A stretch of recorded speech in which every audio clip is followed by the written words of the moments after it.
Hello YouTuber family, કેમ છો સૌને? ગુડ મોર્નિંગ, જય શ્રી કૃષ્ણ. બેગ જબરી ભરાઈ છે નાના ઢબુડીએ તો ક્યાં ગઈ?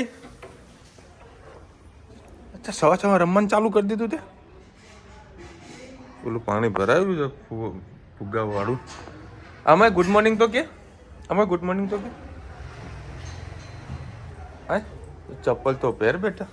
હા ચાલ આવતી રહે. ગુડ મોર્નિંગ કહેવાનું તો ઊભી તો તા. આવતો ખરી. ઓ બાપા, તાવ વધ્યું ધરનું હે? ના નમસ્કો મારો પણ નકા ભાઈ લોચા કરશે યાર. લેડો કર દો. ગુડ મોર્નિંગ, જય શ્રી કૃષ્ણ.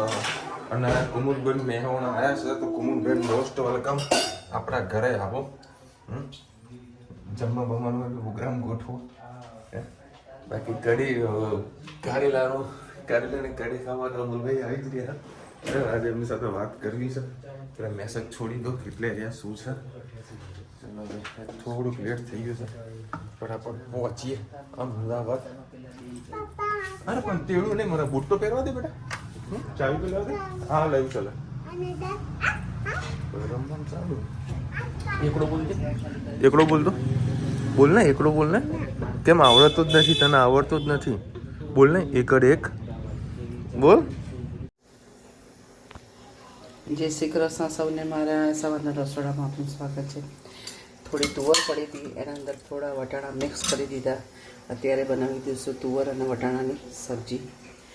એને ત્યાર પછી જેવું તેલ નાખ્યું છે. આપણે રાઈ જીરું કંઈ નહીં નાખીએ.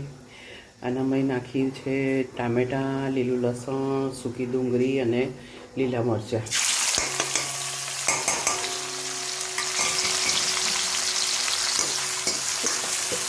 સરસ બધી વસ્તુને આપણે પોતે કરીશું.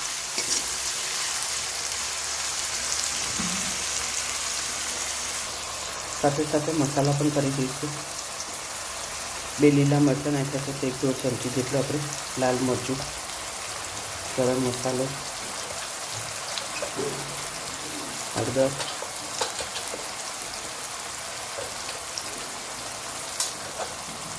ધાણા જીરું, હિંગ અને મીઠું બાફતા મૂક્યું છે એટલે જરાક આપણે મીઠું નાખીશું. સરસ બધું મિક્સ કરી દઈએ.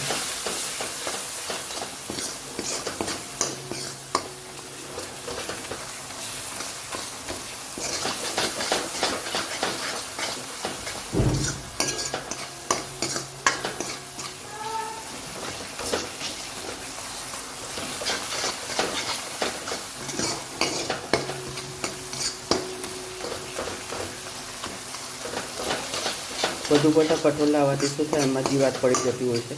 એટલે અમે માપના જ કઠોળ લાવીને પડતા, કારણ કે અત્યારે લીલોતરી શાક ખૂબ બધું મળતું હોય છે. એટલે પડ્યા હોય તો અમે નથી લાવતા, એનો પહેલાં ઉપયોગ કરી લઈએ છીએ થોડાનો. ગમે તેટલી સાવચેતી કરીએ તો પણ અંદર ભૂનકા પડી જતા હોય છે.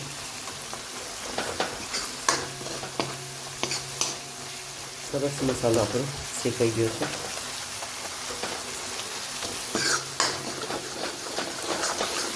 મસાલો પ્રોપર શેકાઈ જાય તેનો ટેસ્ટ એકદમ 3 ગણા વધી જતો હોય છે. એટલે ઉતાવળ કરવી નહીં. 5 મિનિટ મસાલા માટે ટાઈમ બગાડવો છે.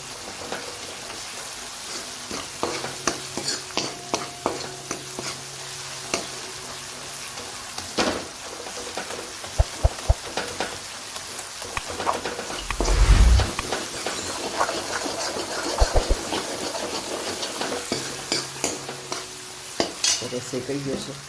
જે આપણે વટાણાને તુવર બોઇલ કરી દઈએ, નાખી દઈએ.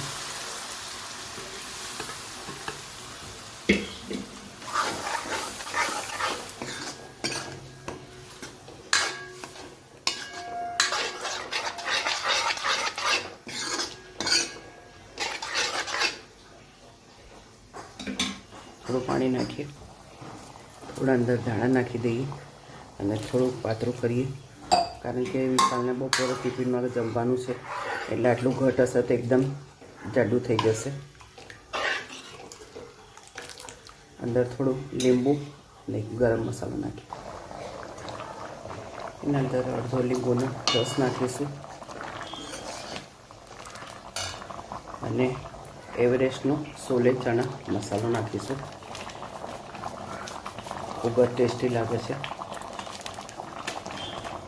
અમે જે પણ સિક્રેટ મસાલા નાખીએ છીએ તમારી સાથે શેર કરીએ છીએ કે આનાથી શું ટેસ્ટ થાય છે અને શું ટેસ્ટમાં વધારો થાય છે.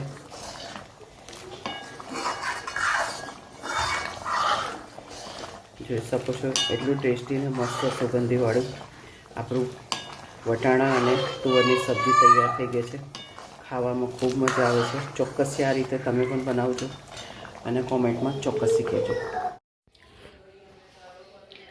ગુડ ઇવનિંગ, જય શ્રી કૃષ્ણ. આજે આપણે બનાવીશું હોમમેડ પીઝા.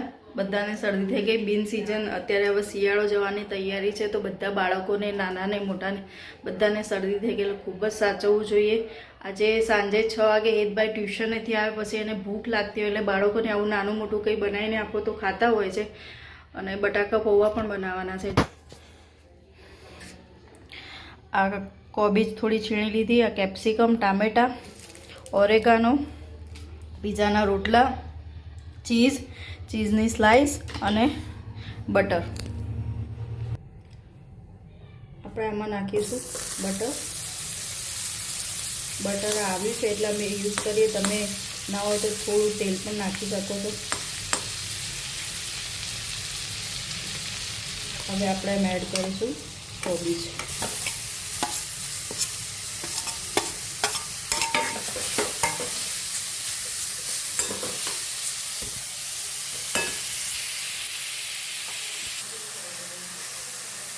હવે એડ કરીશું કેપ્સિકમ અને ટામેટાં, બધું જોડે જ થવા દઈશું. અને ડુંગળી પણ એડ કરી છે અંદર, જોડે મિક્સ થઈ ગઈ અંદર એટલે દેખાતી નથી.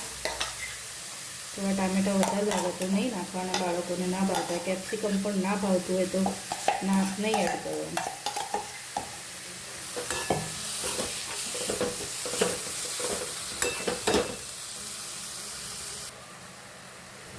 સહેજ મીઠું એડ કરીશું.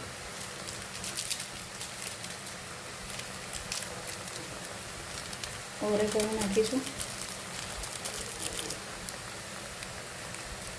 ઘણા લોકો અંદરથી પણ નાખતા હોય, આપણે ઉપરથી પણ નાખતા હોઈએ છીએ. આપણે અંદર પણ એડ કરીશું અને ઉપર પણ ઓરેગાનો ચીલી ફ્લેક્સ એડ કરીશું.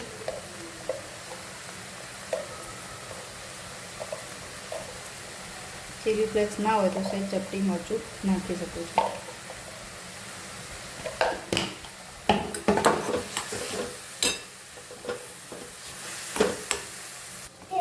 આપણી પાસે આ ગાર્લિક મેજિક મસાલો એ નાખીશું, એડ કરીશું. એનાથી ખૂબ જ સરસ ટેસ્ટ આવશે.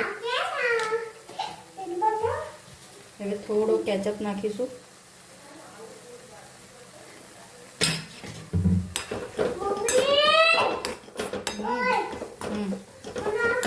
બસ આપણો મસાલો તૈયાર.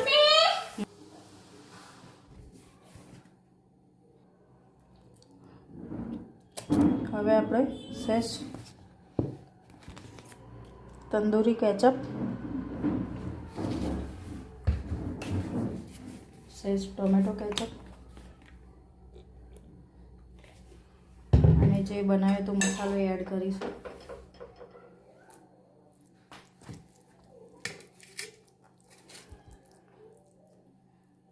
બહાર બધા ડાયરેક્ટ ઓવનમાં કરી દેતા હોય તો પાકી જતું હોય, પણ બાળકોને ખાવાનું એટલે કાચું પાકું જ થોડું આપણે કરી જ દેવું પડે, શેકી દેવું, કેમ કે બાળકોને ખાસ ભાવતું નથી હોતું. ઉપરથી આપણે નાખીશું ચીલી ફ્લેક્સ, ઓરેગાનો,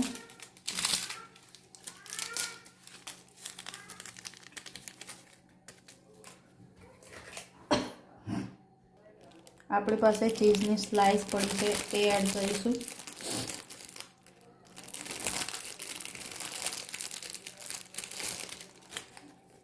અને થોડી ચીઝ પણ નાખીશું.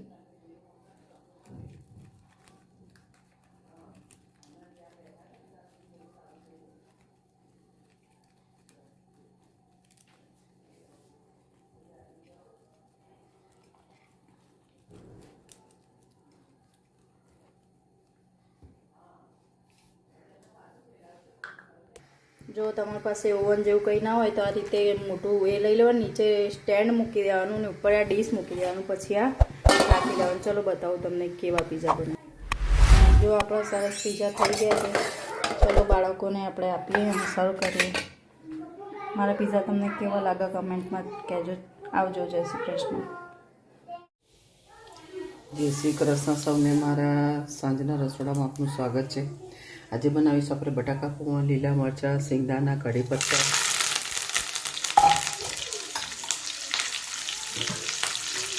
રાઈ નાખી દીધી છે, રાઈ ફૂટી ગઈ છે.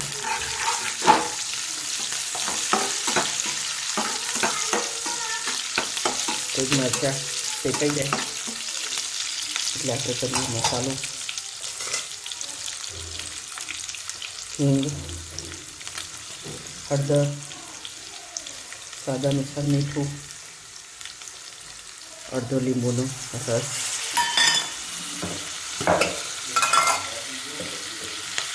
બેલેન્સ કરવા 2 ચમચી ખાંડ,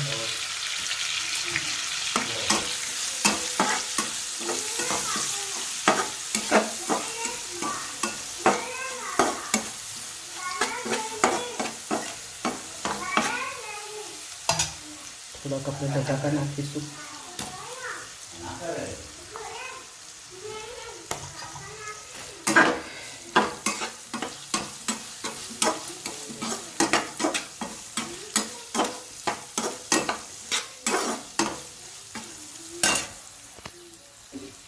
પૌવા કલર એના ઉપર જ મેં દાણા નાખી દીધા છે. સરસ આપણે પહેલાં એને આ રીતે ધોયેલા પૌવા હોય તેને આ રીતે મિક્સ કરી લઈએ એટલે છૂટા છૂટા થઈ જતા હોય છે.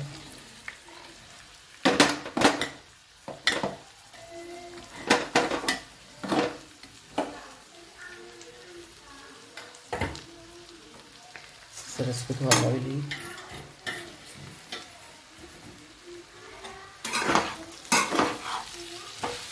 પહેલાં અમે પિઝા બનાવીને ખાધા એટલે ભૂખ થોડી ઓછી જ હતી એટલે મેં કીધું ચાલો આપણે હવે થોડા બટાકા પૌવા બનાવી દઈએ તો સાંજનું મેનુ આપણું પૂરું થઈ જાય. થોડો ગાજરનો હલવો બનાવ્યો, પછી 4 રોટલા હતા પિઝાના તો 3 બનાવ્યા અને એક વિશાલ માટે રહેવા દીધો.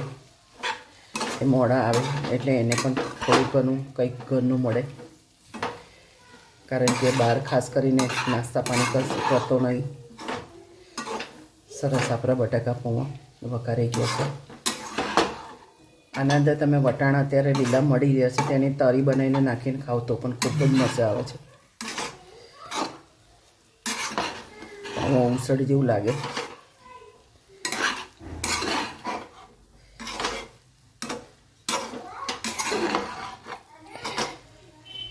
ચલો આપણા પૌવા સરસ વઘારી દીધા છે.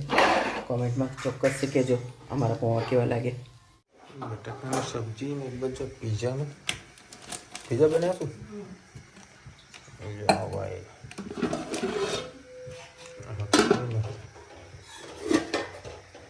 બટાકા પૌવા એટલે મારા માટે સ્પેશિયલ બટાકાનું શાક બનાવ્યું અને વળી મને ખાવાની ઈચ્છા થાય છે ચીલી. ભાત મંગાવ્યું. હા, પનીર ચીલી સહી પકડે. પનીર ચીલી ખાવાની ઈચ્છા થઈ છે એટલે કદાચ રવિવારે આપણે બનાવીશું. બધી જાતે જ બનાવીશું, મોજ કરાવીશ. આપણે પેલા પીઝાનો ખાઈએ. રેડી છે?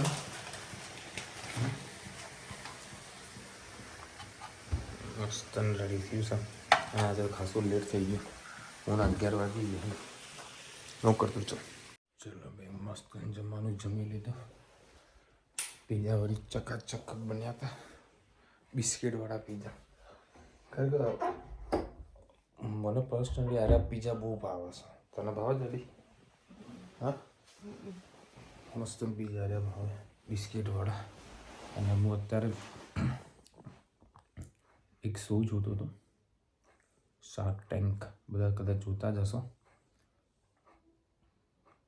એ વિડીયો જોયા પછી મને એવું રિયલાઇઝ થયું કે એક પર્ટિક્યુલર બ્રાન્ડ છે XYZ, જેના બ્રાન્ડનો નંબર આપીને તમે કોઈ વસ્તુનું પરચેસ કરી શકો.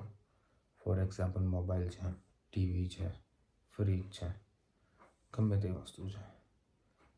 એક સાઇડ એવી ડેવલપમેન્ટ કરી છે કે તમે ફૂટવેર છે તો ફૂટવેરની તમે એનો કોડ આપો, જે તે બ્રાન્ડ હોય એ બ્રાન્ડને ખાલી સર્ચ કરશો ને તો સીધું પ્રાઇસ કમ્પેર થઈ જાય.